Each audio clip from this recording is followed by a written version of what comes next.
Hello, Tummy and Cruise fans. It is me, Candace, back here for another author event. As always, I am really excited to talk to this author today. I have C.L. Clark Sheree, who is the author of The Unbroken, which I have right here. Oop, here we go. The Unbroken, which just came out on March 23rd, I believe. So just a couple of days ago.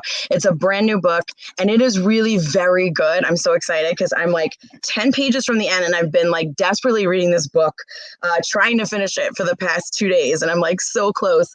And so it's just like fresh and it's very good. So I hope everyone reads it. But Sheree, who is the author of the book, graduated from Indiana University's Creative Writing MFA. She was a 2012 Lambda Literary Fellow and has been a personal trainer, an English teacher, an editor, and is some combination thereof as she travels the world. When she's not writing or working, she's learning languages, doing P90 something, reading about war and post-colonial history, which you can tell in this book that she knows a lot about those things. Her work has appeared or is forthcoming in Faya, Podcastle, Uncanny, and Beneath Ceaseless Skies. And she's one of the co-editors at Podcastle now, and The Unbroken is her debut novel. So welcome, Sheree. Thank you so much for talking to me today. Hi, Candace. Thank you for having me. And I was just totally geeking out with Sheree before we went live because I was like, this book, though. So I'm really excited to talk to you about it. So to start off, can you just introduce viewers to The Unbroken? This is a debut novel, so folks haven't read anything, maybe your short stories and stuff, but never read a novel from you before. So can you introduce us to it and tell us a little bit about what the book is about and what inspired you to write it? Yeah, sure. So The Unbroken is mostly about two characters, Terrain and Luca. Terrain is a conscript in an imperial army for the Empire of Balladeer, which is the empire that Luca should be the queen of, but she's not right now for various reasons. And so The Unbroken is about the two of them trying to stop a rebellion for their own reasons. One, so that Luca can get her throne, and Terrain because she has lots of reasons. She has lots of reasons, but at first it's because the Empire told her to. And so things get complicated, shenanigans ensue. We meet some new folks that complicate Terrain's loyalties, and things just go downhill from there. They really do. And that was a very good non-spoilery explanation of this book. And, the world building in this book is fascinating to me. So I want to talk a little bit about that first, and then, of course, about the characters, because I have so many thoughts about all these characters. But so there's Balladeer. Is that how you pronounce it? Mm-hmm. Balladeer. So there's that empire. That's the empire, and they're like this like light-skinned colonialist empire, and they're all about science. And then there's Khazal, which are like the indigenous desert folk, and they have religion and magic. And what I thought was really interesting is that you tied the magic to religion, and then the empire bans religion, which essentially also bans magic. And I thought that was really interesting. So I guess my question is, what made you decide to tie magic to religion? Talk about your magic system a little bit, and then ban it so that essentially like the magic is forbidden in this world. Part of that was because I wanted there to be, it's not unheard of for a colonizing country to come in and try to disrupt the local religion. But what I also wanted them to do was look for the magic as a resource. And just like any other colonial situation where they're going in because the colony has something that they want, whether it's land or gold or magic. And the thing that I was just really interested in is how they would go after something so elusive. So if they were the reason that they couldn't get what they wanted, I was really interested in that. Yeah, and it was really interesting, like sort of how they go about doing that. And I'm not going to give any spoilers here, but I'm also interested, like in your world building. Do you have like a world building Bible? Like, how did you go about sort of creating all of these like culture and the I don't know, just like all of the things in this book from the ground up? Like, what was research based versus things that were completely made up? Uh, so I am not, at least not for this book. I'm not usually a very like build a whole new world, Brandon Sanderson style fantasist, because I just don't have time. But I am interested in building the world up enough to see what kinds of problems, whatever Mary Robinette Kowal calls them, gee whiz ideas.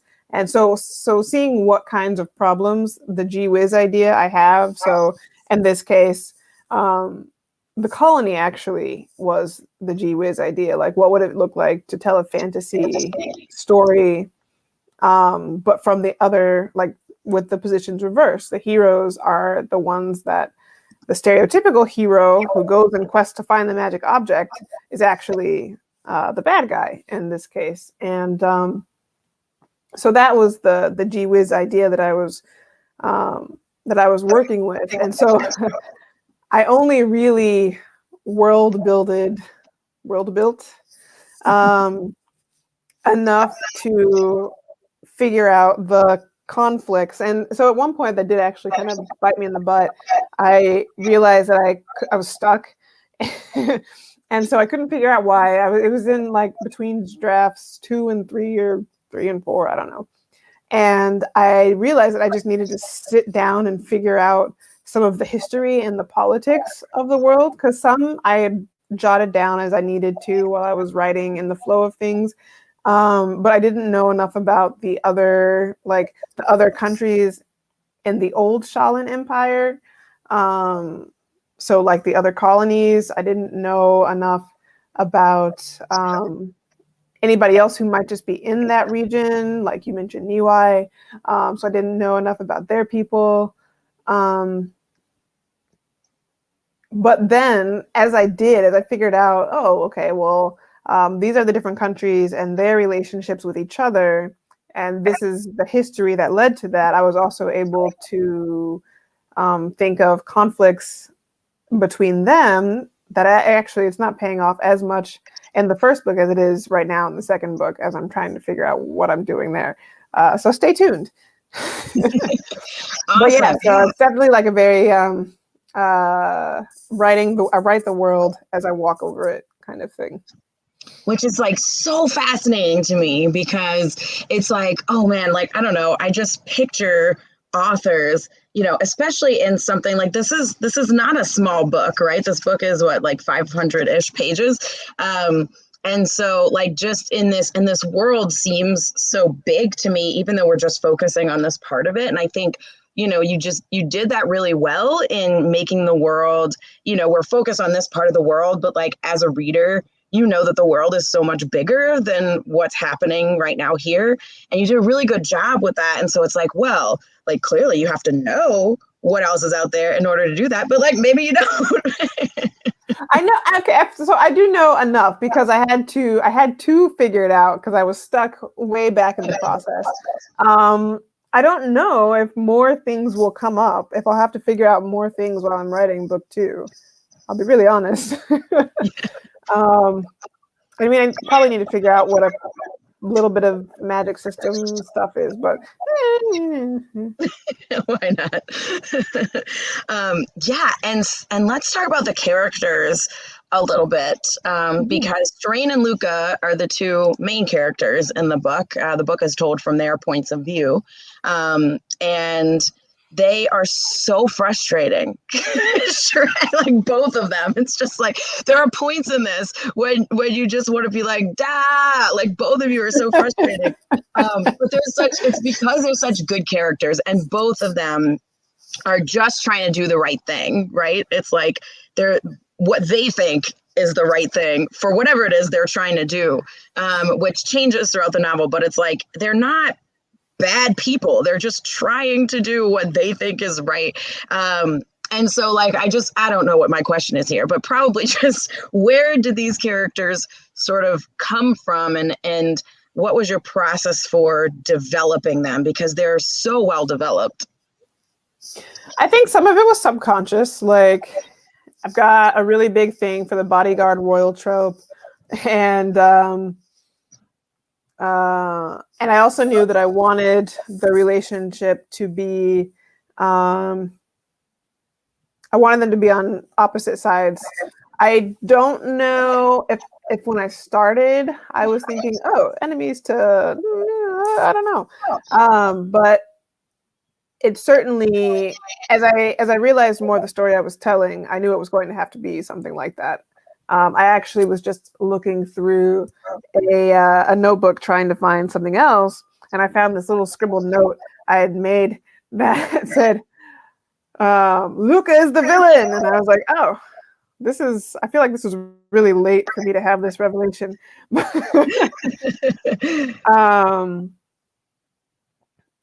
that's up to, your own interpretation, everybody. No spoilers. Yeah, no spoilers. But I don't think I ever saw her as the villain per se. Like, you'll read it and you'll find some proper villains for sure. Because I feel like we needed somebody to definitely want to stab, without conflict, without confusion, like. But I did really want to explore what it would mean to have like a proper enemies to lovers. Like, what would they have to deal with if they tried to pursue this? And so that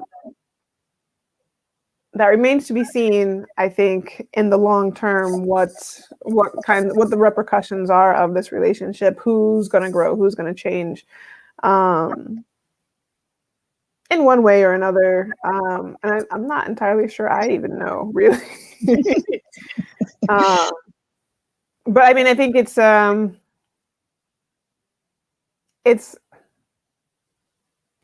yeah, maybe I'll leave it there because I think we'll get into dangerous territory. Yes, we are getting into dangerous territory, and they do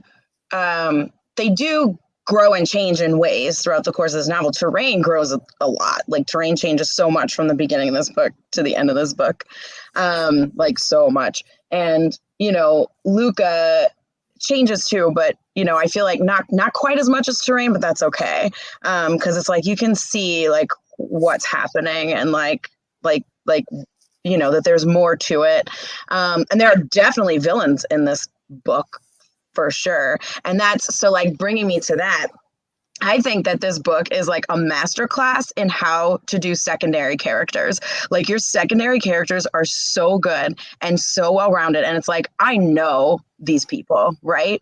Like, freaking Rogan. Like, I know that guy. I know that dude. Like, and it's like he's a secondary character, but like, that guy. And the same with like Bosang. Like, I know that guy. Or with Terrain's friends like Pruitt and Thibaut and Ame and like all these people, and with like, I don't know, there's just so many there's like a whole cast of secondary characters in this book, the rebels, and like, I mean, there's just so many people, and they're all so good. And it's like, yes, like you know these people and you know their motivations, and you do such a good job of like dropping details in there about these people that have you like know them, like from like one line, who these people are. And so I'm just wondering, with these secondary characters, how much did you develop them in your process? And like, how did you decide what those details were to drop to make the reader like, oh yeah, I know who this is, right? I think it depended a little bit on how they started. For space reasons, I ended up like cutting plot lines. So like the apostate had her own point of view, actually, and so did Cantic, for that matter. They were another like oppositionary pair, like Terrain and Luca. But That makes sense. Yeah. So they got a little bit more fleshing out just by virtue of the original story. But also I think I just really liked them. And we'll get to spend a bit more time with some of them in book 2. Very excited for that. One of them has become like my favorite character, and I didn't even know I felt that way. But I think I wanted to explore different perspectives. I think that was that was the seed of the Unbroken, of the idea for the novel. And so I kind of took advantage of the different characters I had. I don't think any of them agree on a thing. Nope. I don't think so either. But and like even ones that sort of just come in first, like Richard. Like I know Richard's name. Like in most books, right? Like I don't know these characters' names that sort of just like come in and out, like Paul Sebastian, or like I don't know. It's just like these people who it's like in most things they, well, maybe not Paul Sebastian, but like in most things, like some of these background characters, you would just forget about them completely. And in this, you don't, it's like they're real people. Like they feel like all of these people feel like real people. And I think that also speaks to the way that community factors into this book, which is another the thing I want to talk to you about, because it's like the community is important in a lot of ways on both sides, really. Like the Empire has sort of their own thing, and the soldiers have a community for sure, and then the rebels have a community, and then it's like there's a lot of like community going on. So I wanted to ask if that, I mean, clearly it was like a conscious decision to have community sort of be a theme, and so I don't know if that's maybe is too similar to questions I've asked before, but I just wanted to learn about like how this like idea of community sort of plays in for you, and what you wanted readers to get from that. The short answer is that life sucks, so we make friends. I mean, like that's one of the biggest things. The most oppressed communities have very strong communities. I mean, like they're very strong support systems, because you're not going to get what you need alone. Like there are actively forces trying to keep you from having enough safety, enough food, enough whatever. And so you're often better off if you're working with other people for protection, for sustenance. And just because, life is hard. So sometimes you want to have a drink and shoot the shit with somebody that gets what you're going through. So yeah, and I think that's like it's just so prominent in here, in a lot of different ways. And Terrain sort of goes in and out of these different communities, and that's really interesting to me as well, that she's able to sort of find places to belong in the midst of this like all this horrible stuff that's going on. These like wonderful communities sort of rise up, and it was just really interesting to me how like mutual aid, for example, plays into this book a lot too, and just things like that, where like it's just people taking care of each other, and that was even though like there's a lot of like bad dark stuff that happens in this book, but that was also hopeful, right? Like there's this glimmer, there's this hope in there, because they're taking care of each other and they've got each other's backs no matter what, and that was really cool to me. I also, let's see, wanted to talk about if you're a plotter or a pantser, because because like there's so much going on in this book too, that it's like, did you have like an outline or like a murder board of like, here's things that are happening, or did you just sort of like write it? I became a plotter because of this book. My first draft was very, very, very loosely plotted. Like I had like a few points that I wanted to like, this should happen, this should happen, and this should happen, and that's boom, a rebellion story. La la la. But when I went to revise, it was the first time I'd ever revised something of this magnitude. And so I was looking for help desperately. And so I found, for the writers out there, if you are working on the same problem, Sue's Guide to Revisions. It's SOOZ''S, Sue's Guide to Revisions. And it was very helpful. And basically, she taught me to outline what I'd already written so that I could go back and outline what I wanted for the new draft. And it was a little bit less hectic to write the next draft. And so because of that, and also because I really wanted, I just really wanted to get better at plotting and writing in that way. So I started, what did I read? I started reading like structural craft books as well. And that kind of refined through like a sort of pick and mix kind of way what plot structures were important for me to have down.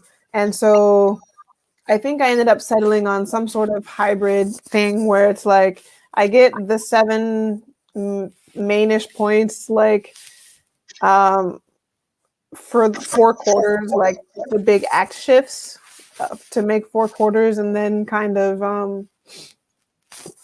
fill in the gaps from there, more or less, as much as possible. And it never really stays the same, but it gives me something to work off and it forces me to think through the entire story before I start writing 160,000 words.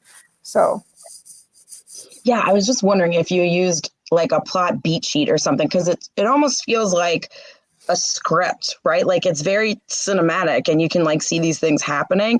And it's like, as I'm reading, it's like, yeah, like here, like you can tell like the beating heart of the book, I guess. Like here's like the plot beats and like, things. So it's like, I wonder if that was a thing that you did, is like sort of wrote out the plot beats.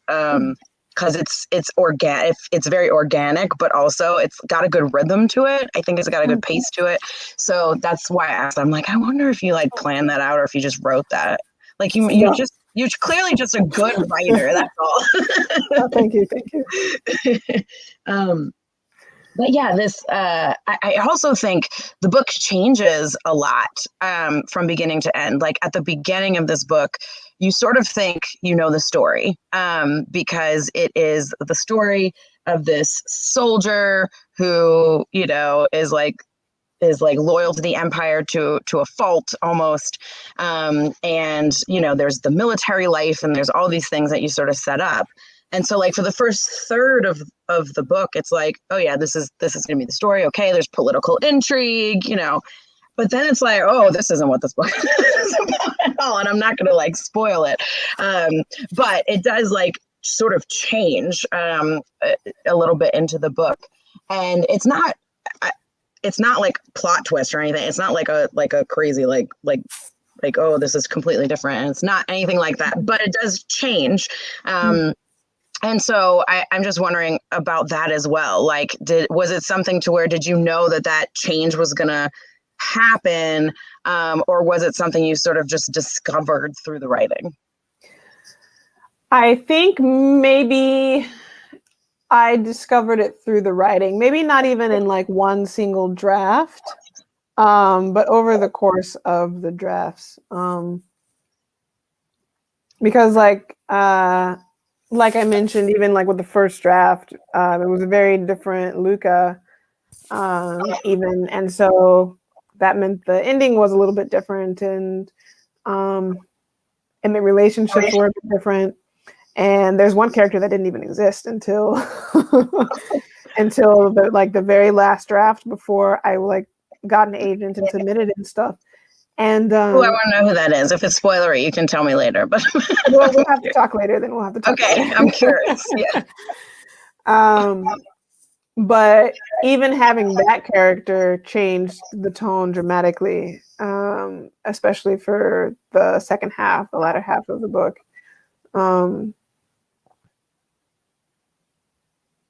But tonally, I don't know if that's something that I did on purpose. That might have just happened. Yeah. Yeah, because it is, it's an interesting, and it's like, not, again, like the change is organic, and it's not like all of a sudden something happens and then it's totally different. It's not really like that. I mean, a lot of stuff happens, but in some books there's like, it's like, okay, you think this is a certain way, like Game of Thrones, for example, you think it's a certain way, and then Ned dies, and then it's like, oh no, this story's completely different, right? Like, it wasn't like that sort of thing, but it was like a shift, right? There was like gradually, like, the story sort of shifted, and you're like, oh, okay, like I kind of see what this is, and you set it up well, and I think that's why it felt organic, because it was like, well, it's not really a super shift, but it's like, oh yeah, I thought this was going to be one thing, and it's not. But it was like good, because it was like, oh, okay, I see where this is going, and I'm trying not to be spoilery. But it was, I liked the way that you did that. And I know we haven't talked about Luca a lot, but I want to talk about Luca a little bit more.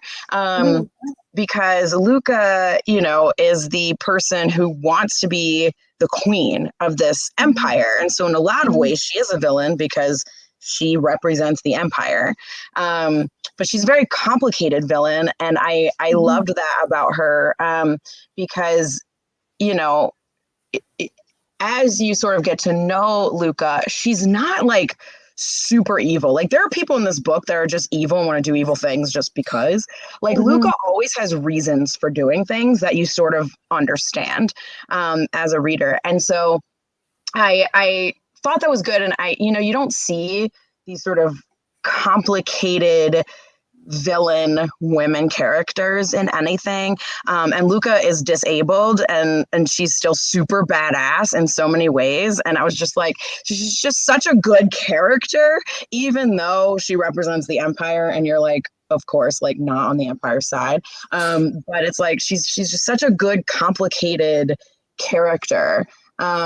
And I don't know what my question is here, but it's like, she's, like, I don't see that often in a lot of things.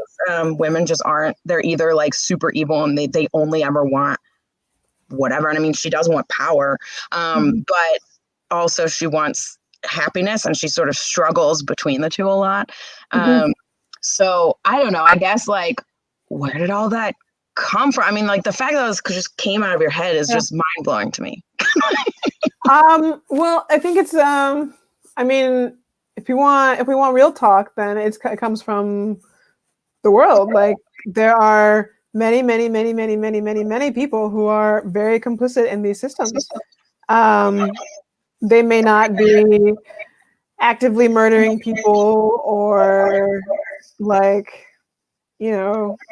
maybe nominally they're trying to better someone else's situation, but maybe they don't want to ruffle feathers. Maybe they don't think the other person's going about it the right way.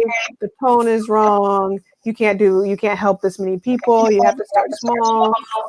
I mean, I think she's a very present type of person in the world today, in the world probably in the past as well.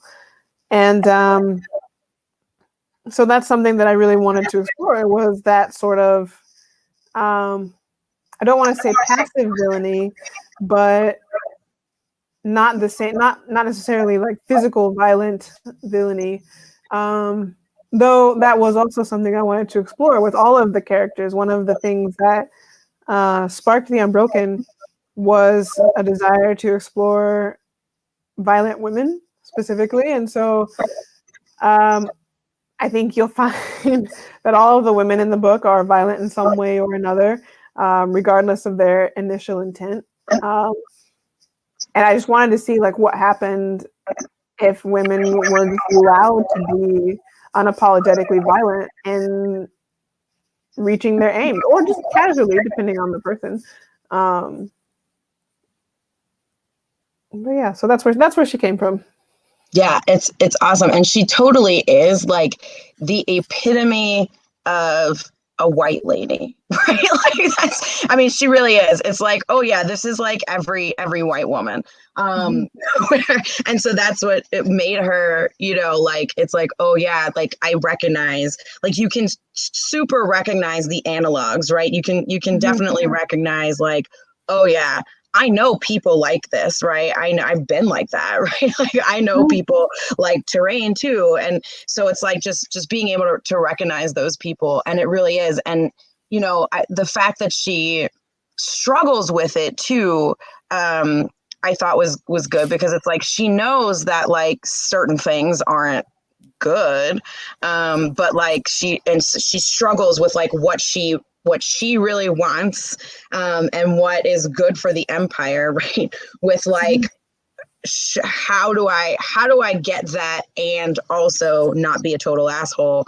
And it's like, well, you can't really. Yeah. You And I can't. mean, the whole thing is about that choice, honestly. Like, Yeah, what do it I is. want more? Like, am I okay being an asshole? Maybe actually I would rather be an asshole who has all this power. Okay. There I go. Yeah. Oh. Somebody is asking, Terrain, I think is who you're asking. And Mm-hmm. Terrain is she, and Luca is she. They're both women. Mm-hmm. And there are lots of characters of different genders in this book. Like it's a diverse cast, which was really cool. Mm-hmm. And I also really liked how, like, even though there's a lot of death and destruction and horribleness, the queerness in this book too, it's not about the queerness, right? The queerness exists in this world, but nothing is ever about that. And that's really cool too, because it's not like queer trauma porn or something. It's just like, they just exist in this world. And I thought that was really cool too. I That's mean, I just, feel like one day I might write something where there is a bit of like tension around the queerness, only because I mean that's the world I live in. So sure. But I really wanted to just like have some conflicts for other reasons. I think at the time I started reading it, I just wanted something else. I started writing it. I mean, I just wanted something else. But yeah, it was fun. Yeah. I could tell you had fun writing it. And so, fun question, who would you ideally like cast in these roles, if this would be like a movie or a TV show? So I actually have this conversation with my friends and family a lot, because we have definitely nailed down Luca. I don't even know if I can say this on air without embarrassing myself. But last year, I saw a portrait of a young lady on fire, and a portrait of a lady on fire, and I was like, oh, that's it, that's her. Oh crap, what's her name? My mind just went blank. Oh, Adele Hanel. Okay. So she's kind of who I envision for Luca. But I'm still on the lookout for Terrain. So if folks have some ideas, I'm open. However, I'm very happy to cast myself opposite Adele. Just cause. Yeah, absolutely. You should cast yourself as Terrain. And Terrain is fairly young as well. Like she's not old, like comparatively speaking to like Cantic, who is an older lady. Terrain is fairly young. Oh. And now that I've seen, like, so I knew Joa Ando in like from reading audiobooks, but now that I've seen her, like, oh man, her as the apostate or like Ironin, man, I would like lose my mind. Yeah, that would be really good. I was also thinking that like I feel like Regina King would fit in here well somewhere. I'm not sure exactly where. Like maybe the Jackal. But like Regina King is like real badass. I'm like, she can fit it. She can fit in here somewhere. I could see And her, or I was also thinking, what's her face? The Michonne actress. I'm going. oh yeah. Yeah. What's Yeah. her name? My mind's gone today with all of the. Janai Yes, Guerrero. Guerra. I don't know how to pronounce it, but that's yeah, she would be awesome too. I know. Yeah, there are so many really good people that could be in this movie. It should be a movie. I would watch it for sure. Okay, so let's do a quick lightning round, if you're up for it, of just some, I don't know, random questions. So what was your favorite book when you were a child? Define like how child. Like like 12 and under. 12 and under. Oh, just missed the cutoff for Lord of the Rings. I didn't find that until I was 13. I really liked this series called The Bloodhound Gang. It was a little mystery series. But I think I had also found, I'm not entirely sure, but I think I had found the Atlanta books by then. So cool. Yeah. Who are your top 3 favorite authors? Okay, Seth Dickinson, N.K. Jemisin. What am I even reading right now?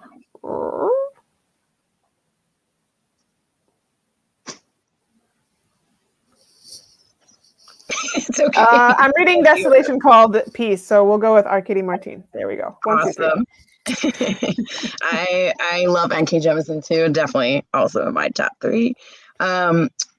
What is a book you faked reading? Or have you ever faked reading a book? No. Because I don't know. I'm a completionist, and I was a goody two shoes English kid. So I remember going into English class the day we were all supposed to have finished Moby Dick, and I hated that. I hated it so much, and I struggled with it so badly, which is really ironic because it seems like theoretically it's right up my alley. But I got to class, and the teacher's like, "Hey, who all read this book?" And me and like one other kid raised our hand, the other English goody two shoes. And she's like, "Well, I didn't even read this book, so we're just going to move to the next unit." And I was like, "You did not." That's amazing. Like, I didn't even. So why are you making us read it? I know. Right?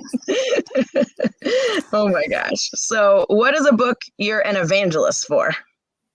The Trader Baru Cormorant and the 5th season. Love the 5th season. I'm also an evangelist for that book. It's so good. Yeah. That whole I series just is so good. throw it at people, or lately, like the Renaissance of Baru fan art is just the best thing ever. So I just send those pictures to people, and they're like, "Oh, what's this from?" And I'm like, "Well, let me tell you. You should read it." Awesome. And what is a book that you've bought because of the cover? Probably Gideon the Ninth. Good cover. It was the cover, but also the cover tagline, "Lesbians in Space" or "Lesbian Necromancers in Space." And I was like, boom, here we go. My money, That's yours. Actually, exactly same. That is why I brought the book into my store, because of the cover and the tagline, "Lesbian Necromancers in Space." And I was like, yep, need that one. And then our book club read it. So I am right there with you on that one. What is a book that you hid from your parents? I don't think I ever had to, because they were happy with me reading whatever, as long as I was reading. They even took me to, like, the library wouldn't let me start checking out adult section books because I think I found like Wheel of Time or something. And so they needed a parent to like sign my little permission slip when I was 12 so that I could be free in the library. And they're like, "Yeah, sure, whatever, here we go." And I don't even think they knew what I wanted. That's amazing. What is a book that changed your life? Keeping You a Secret by Julianne Peters. Cool. And I was like, I could be gay. I could, ding. That's awesome. And what is a book you'll never part with?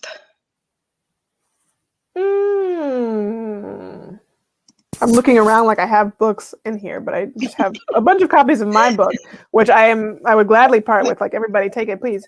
But I have a copy of James Baldwin's collected essays that I really like that Library of Congress kind. And I really like the page feel. It has all my notes in it. So if I don't have to, I would like to not part with it. Cool. And one more. What is a book you wish you could read again for the first time? The 5th season in Baro Cormoran, I think. To be able to have to / be able to endure those books again. I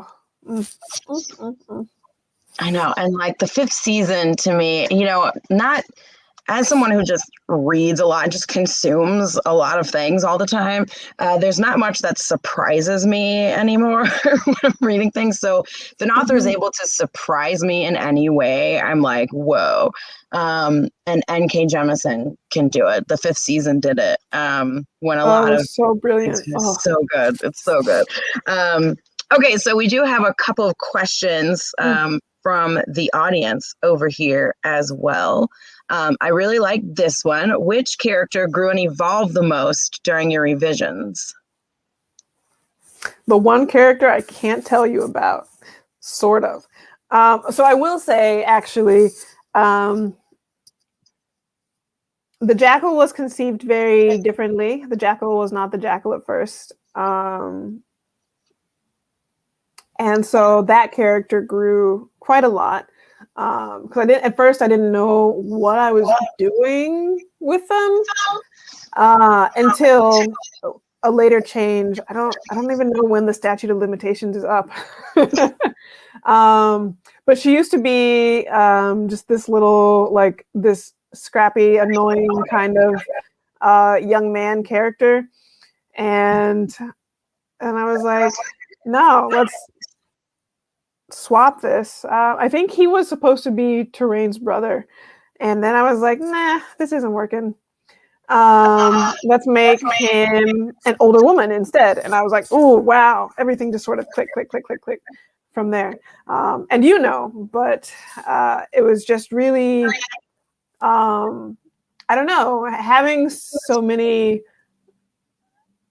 like, having characters who were old enough to have seen some things.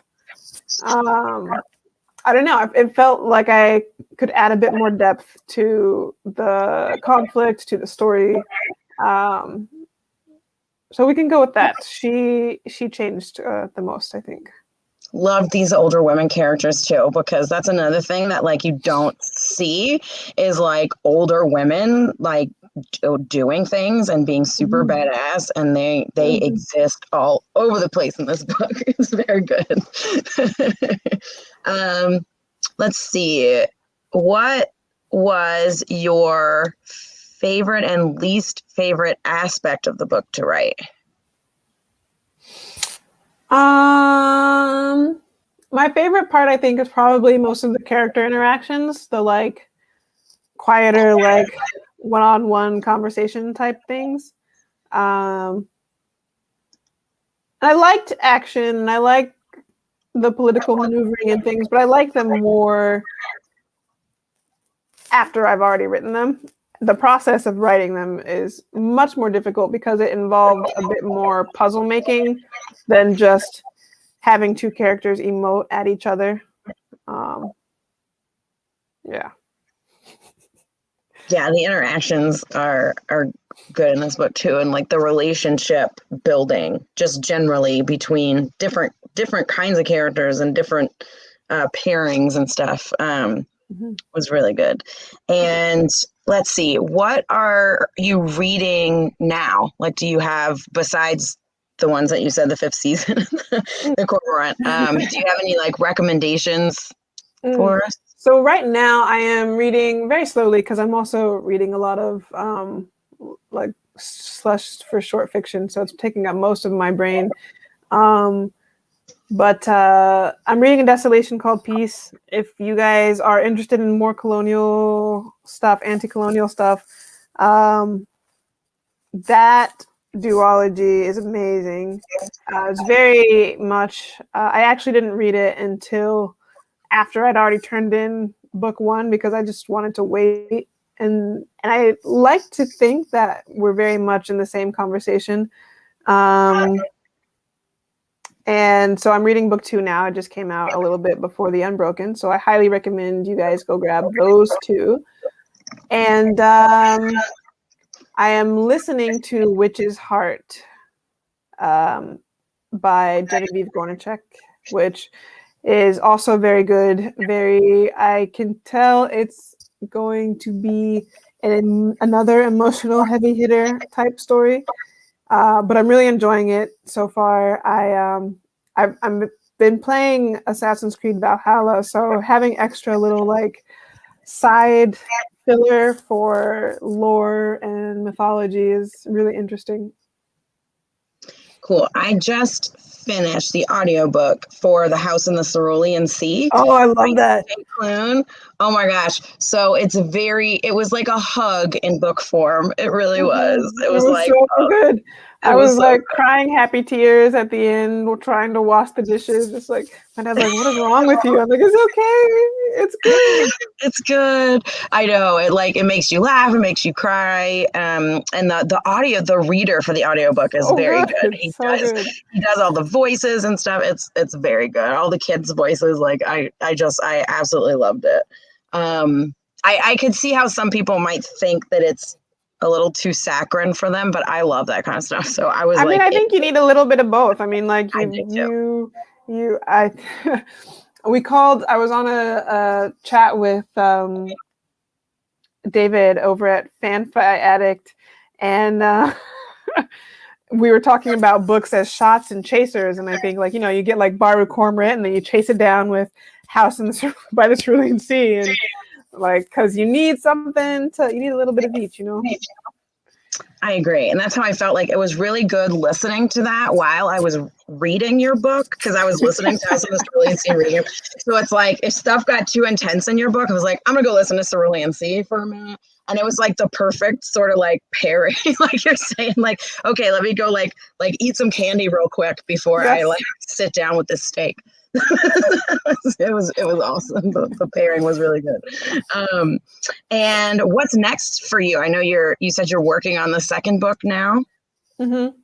I actually have turned in the second book draft for now to my editor, but I kind of have some ideas for things that I know I want to deal with. So I'm kind of noodling on that a bit, and also just sketching some more ideas. I have other like editing things though on the books right now. Some stuff for Podcastle is happening, and I'm also I'm editing with Charles Pazier the We're Here Best of 2020 Queer Fiction, and that should be out later this year. Cool. Yeah. And is this going to be like a trilogy? Like how many books are going to be? Okay. How many books are going to be in this series? I didn't know if this was going to be like a Game of Thrones situation where we have like 7 books or like. Not intentionally. Okay. I'm only contracted for 3. We'll see what happens after this. Okay. Awesome. Well, it looks like that's all the questions. I do, of course, want to plug the book, and let's talk about this cover for a hot minute, because this is a really good cover too. This is Terrain on the cover, and Every Empire Demands Revolution, and it's such a good cover in so many ways. It's so representative of the book. I love it so much. And is that the Belladaren flag in the background? The Belladaren. So that's why it's like I just noticed that was a flag, and I was like, what? That's very good. Yes. Anyway, this is the Unbroken by C.L. Clark. It is out now, just came out, and we have it in stock. So if you want to buy it, you can order it on our website, tabbyandcoos.com, place an order. and it should be just right there. Just click on the book cover, and we have it, and we'll give it to you if you pay for it. Yes. So please, it's definitely worth reading. And I think it's really good. I'm glad that you have made this contribution to the fantasy world, and I can't wait to read the second one. Oh, thank you. Also, I see somebody asked. Tommy Arnold did do the cover. Yes. Cool. Yes. And I know, like, those arms, right? And yeah, those arms throughout the whole book, really. Throughout the whole book, it's like every time it's like, oh, those arms. A little fan service. I'm the fan, Yeah, for sure. Well, thank you so much, Sheree, for talking to me today. This was amazing, and letting me just like geek out over your book, because thank you for having me, and thank you for geeking out over the book. And like, what's good is that I will sell this book. This is a book I'll throw at people too. Just start throwing it and be like, read this book. And so, yes, everyone should read this book. And if you are so inclined, we're actually reading this book for our transatlantic queer book club called Both Ends of the Rainbow. We are reading it a little bit later. It's our September book, but we are reading this book for that book club. So join us for that as well. I'm excited to throw this book at people. So thank you so much for writing. Thank you so much. Thank you guys for coming. Yes, thanks everyone for watching, and we will see y'all next time. Bye, everyone.